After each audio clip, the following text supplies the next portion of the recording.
आप सभी को नमस्कार। 3D मैक्स के बिगिनर ट्यूटोरियल में आपका स्वागत है। आज हम कंपाउंड ऑब्जेक्ट में स्कैटर समझेंगे। इसके लिए हमें दो ऑब्जेक्ट चाहिए होंगे, तो मैं स्टैंडर्ड ज्योमेट्री में सबसे बेसिक ज्योमेट्री से पहले आपको इसको समझाता हूँ, फिर उसके कुछ एडवांस फीचर्स भी बताऊँगा। तो उसके लिए स्फीयर ठीक रहेगा। मैं एक स्फीयर लेता हूँ और एक ऑब्जेक्ट, यहाँ पे मैं कोन, पिरामिड, बॉक्स कुछ भी ले सकता हूँ। यहाँ पे पिरामिड ठीक रहेगा। मैं एक पिरामिड ले लेता हूँ छोटा सा। ये अब मेरे पास यहाँ पे दो ऑब्जेक्ट हैं। मैं इसको इनलार्ज कर लेता हूँ, ग्रिड ऑफ कर देता हूँ। ग्रिड ऑफ करने के लिए जी की है। जी आप प्रेस करेंगे तो ग्रिड ऑन और ऑफ हो जाती है। अब मेरे पास ये दो ऑब्जेक्ट हैं। मैं इस ऑब्जेक्ट को इस स्फीयर में स्कैटर करूँगा। तो उसके लिए कंपाउंड ऑब्जेक्ट में गए, ये छोटा ऑब्जेक्ट जिसको स्कैटर करना है इसमें उसको सेलेक्ट कर लिए, फिर स्कैटर पे क्लिक करेंगे। स्कैटर पे क्लिक करने के बाद अब यहाँ पे कुछ ऑप्शंस हमारे पास हाईलाइट हो जाते हैं। यहाँ पे ऑब्जेक्ट का कुछ नाम दे सकते हैं। यहाँ पे जैसे मैं इसको स्पाइक नाम दे देता हूँ। अब ये ऑब्जेक्ट को मैंने सेलेक्ट रखा हूँ। अब यहाँ पे पिक डिस्ट्रीब्यूशन ऑब्जेक्ट बोल रहा है, इसको क्लिक करूँगा और इसको सेलेक्ट कर लूँगा। तो ये जो ऑब्जेक्ट है वो इसमें डिस्ट्रीब्यूट हो गया है। अब यहाँ पे सिंगल ऑब्जेक्ट था इसलिए ये एक ही यहाँ पे डिस्ट्रीब्यूट हुआ है। इसमें अब दूसरा ऑप्शंस भी हैं।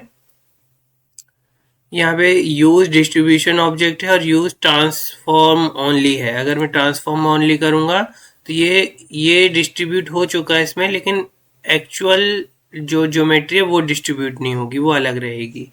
तो इस तरह से है। तो यहाँ पे अभी मैं इसी को ऑप्शन को सेलेक्ट रखता हूँ और आगे आते हैं। अब यहाँ पे ये ऑप्शन मिलते हैं डुप्लीकेट्स। अब यहाँ पे सिंगल ऑब्जेक्ट है तो एक ही डिस्ट्रीब्यूशन दिख रहा है, लेकिन हमको यहाँ पे अभी मल्टीपल डिस्ट्रीब्यूशन दिखाने हैं। तो मैं ये गिनती यहाँ से बढ़ाऊंगा। जैसे जैसे ये गिनती बढ़ाते जाऊंगा यहाँ पे डिस्ट्रीब्यूशन हमारा बढ़ता चला जाएगा। अब ये डिस्ट्रीब्यूशन यहाँ पे हम इसको बढ़ा सकते हैं जितने भी। अब यहाँ पे ये जो बेस स्केल है ये इसका जो स्कैटर किया हमने ऑब्जेक्ट, इसका साइज को डिफाइन करता है। यहाँ पे अभी ये कुछ बड़ा साइज है। अब हम ये कुछ ऐसा अलग से दिख रहा है। अब हम इसकी स्केलिंग डाउन करेंगे तो ये छोटा होते जाएगा। ये ऐसे स्पाइक शेप में आ गया थोड़ा सा, और ये हो गया। और इसको अभी हमको चेंज नहीं करना है, इससे इसका अलाइनमेंट चेंज हो जाता है। रोटेशन यहाँ वहाँ रेंडमली ये कर देता है। तो इसको अभी 0 रखेंगे हम वर्टेक्स शोज को। और यहाँ से डुप्लीकेट्स हम चाहें तो अब इंक्रीज कर सकते हैं। ये तो कुछ इस तरह का हमारा एक ऑब्जेक्ट रेडी हो गया है। अब आप देखेंगे यहाँ पे थोड़ा सा ये पोलार साइड में ज़्यादा है और बाकी साइड में मतलब इक्वली डिस्ट्रीब्यूशन है, लेकिन जहाँ पे ये इसका पोलार है वहाँ पे ये ज़्यादा डिस्ट्रीब्यूट किया है।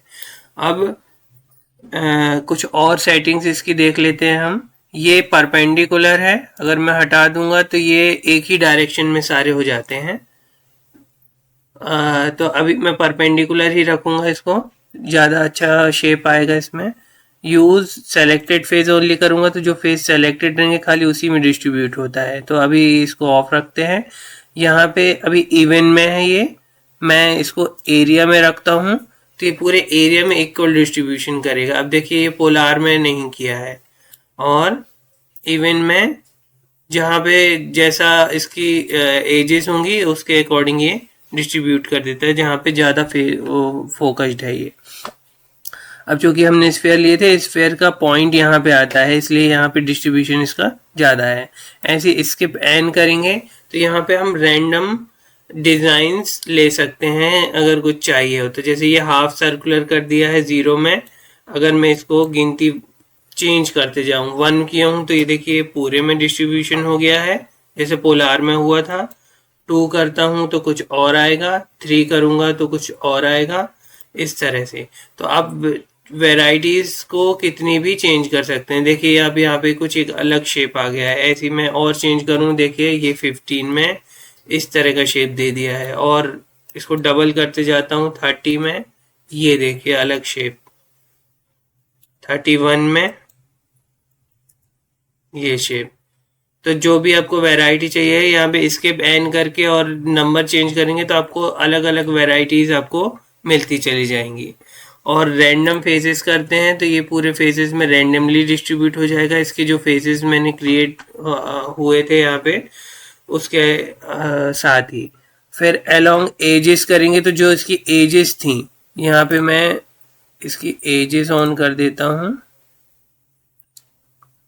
ये देखिए अब एजेस दिखने लगी, तो अलोंग द एजेस यहाँ पे ये डिस्ट्रीब्यूट करेगा। फिर ऑल वर्टेक्स में करेंगे तो देखिए जितने वर्टेक्स थे हमारे पॉइंट वहां पे ये डिस्ट्रीब्यूट हो गया है। तो इस तरह का शेप भी क्रिएट कर सकते हैं हम ये। और आगे इसके दूसरे ऑप्शंस को भी देख लें। यहाँ पे है ऑल एजेस मिड पॉइंट, तो एजेस की मिड पॉइंट पे इसने क्रिएट कर लिया।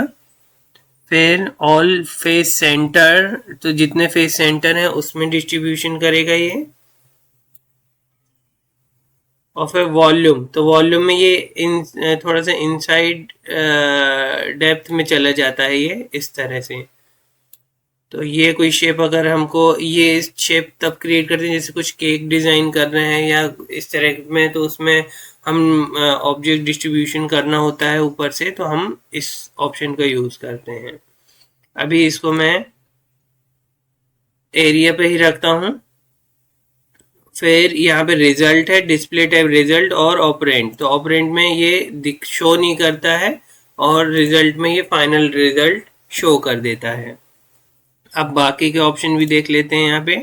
यहाँ पे अब अगला ऑप्शन होता है ट्रांसफॉर्म का, तो इसमें हम ऑब्जेक्ट जो हमने डिस्ट्रीब्यूट किए थे उसको रोटेट कर सकते हैं। तो बहुत माइनर रोटेशन यहाँ पे दिखा रहा है, यहाँ पे थोड़ा सा मैं पास करके दिखाऊं तो ये देखिए ये z एक्सिस में ये रोटेशन यहाँ पे ऐसे होता है। तो रोटेशन को आप इस तरह से सेट कर सकते हैं। लोकल ट्रांसलेशन है, उसको आप इसकी जगह को रिप्लेस कर सकते हैं या चेंज कर सकते हैं अकॉर्डिंग टू सिचुएशन जो भी है। ये z एक्सिस में मतलब ये हाइट में चेंज करेगा। थोड़ा सा बड़ा करके दिखाऊं तो ये देखिए रेंडमली हाइट इसकी चेंज होगी ऑब्जेक्ट्स की। इसको अभी 0 पे रखता हूं। ऐसे ही ट्रांसलेशन टू फेस है, तो ये फेस के रेस्पेक्ट में इसका ट्रांसलेशन करेगा जो भी फेस इसमें आ रहे हैं। तो सेम चीज़ यहाँ पे हो रही है लोकल ट्रांसमिशन और फेस में। और फिर स्केलिंग होता है, तो यहाँ पे हम ऑब्जेक्ट की स्केलिंग पर्टिकुलर डायरेक्शन में हम कर सकते हैं, एक्स डायरेक्शन, वाई डायरेक्शन और जेड डायरेक्शन में स्केलिंग। तो ये स्केलिंग रैंडम रहती है, मतलब सारे ऑब्जेक्ट्स में इक्वल नहीं हो रही है, ये रैंडमली कुछ इसको छोटा कुछ को बड़ा कर देगा। तो ये शेप कुछ इस तरह का हमारा यहाँ पे आ जाता है। यूज मैक्सिमम रेंज करेंगे तो ये मैक्सिममली डिस्ट्रीब्यूशन चेंज करेगा सब चीज़ों पे। और लॉक एस्पेक्ट एरिया करेंगे तो उसको लॉक भी कर देता है। अब इसके अलावा डिस्प्ले में आते हैं, तो डिस्प्ले में यहाँ पे एक प्रॉक्सी होता है और एक मैश होता है। मैश में ये एक्चुअल ज्योमेट्री जो आपने क्रिएट की है वहाँ पे वो दिखती है, और प्रॉक्सी में ये क्या करता है, प्रॉक्स दे देता है। यहाँ पे ये देखिए ये जो मैंने पिरामिड बनाया था तो इस तरह का शेप आ गया ये, और मैश में कंप्लीट वैसे ही शेप देता है। और डिस्प्ले कितने ऑब्जेक्ट मुझे परसेंटेज में डिस्प्ले करना है उसको मैं यहाँ से कंट्रोल कर सकता हूँ। 50%, 100% में पूरे देखेंगे। तो ये डिस्प्ले ऑप्शन था। और यहाँ पे हाइट डिस्ट्रीब्यूशन ऑब्जेक्ट करूँगा तो जो मेरा मेन ऑब्जेक्ट था वो हाइड हो जाएगा, और डिस्ट्रीब्यूशन ऑब्जेक्ट वही है लेकिन दूसरे जिसमें डिस्ट्रीब्यूशन हुआ था वो हाइड हो जाता है। तो ये है, तो हम इन दोनों को सेपरेट कर सकते हैं इसकी हेल्प से। मैं एक ऑब्जेक्ट क्रिएट करके इसका यूज भी दिखाऊंगा अभी। फिर यहाँ से ये लोकल सेव प्रीसेट ऑप्शन आ जाते हैं। तो ये स्कैटर ऑप्शन था, इसको मल्टीपल यूज है बहुत जगह पे, जनरली ग्रास वगैरह में भी इसको यूज करते हैं। ये मैंने आपको एक स्फेयर में यूज करना इसको सिखाया भी। अब अगर मैं इसको और दूसरे तरीके बताऊं तो हम इसको ग्रास में भी यूज कर सकते हैं। जैसे कि मैं इसको हटाता हूं, अब यहाँ पे मैं स्टैंडर्ड ज्योमेट्री में जाकर के एक प्लेन ले लेता हूं, टॉप प्लेन में चला जाता हूं। यहाँ पे मैंने एक प्लेन क्रिएट किया,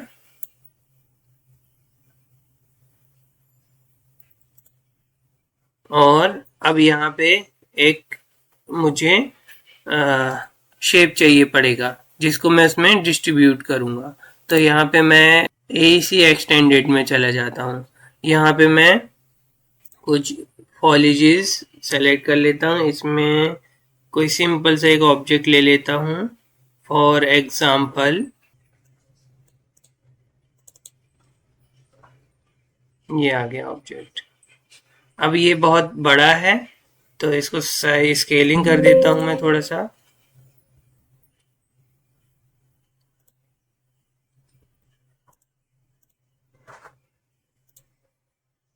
इसकी स्केलिंग कर देता हूँ।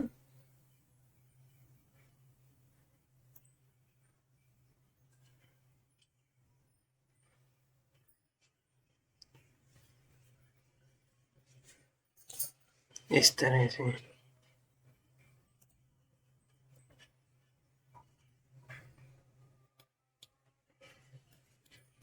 अब ये ऑब्जेक्ट आ गया। इसको मैं कन्वर्ट कर देता हूँ एडिटेबल पॉली में, तो ये अपने शेप चेंज नहीं करेगा। इस तरह से ये आ गया। अब मुझे यहाँ पे एक सीन क्रिएट करना है जिसमें ये यहाँ अलग अलग जगह दिखेगा। इसका मैं कलर थोड़ा सा ग्रीनिश कर देता हूँ इस तरह से।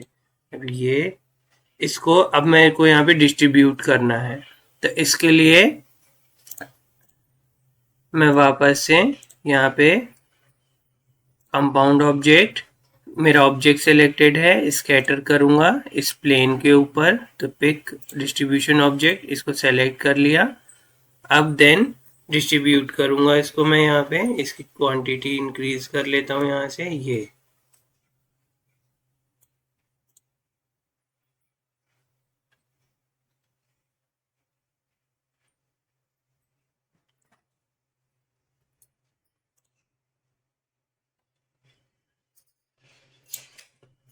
इस तरह का आपको एक सीनरी तैयार हो जाती है।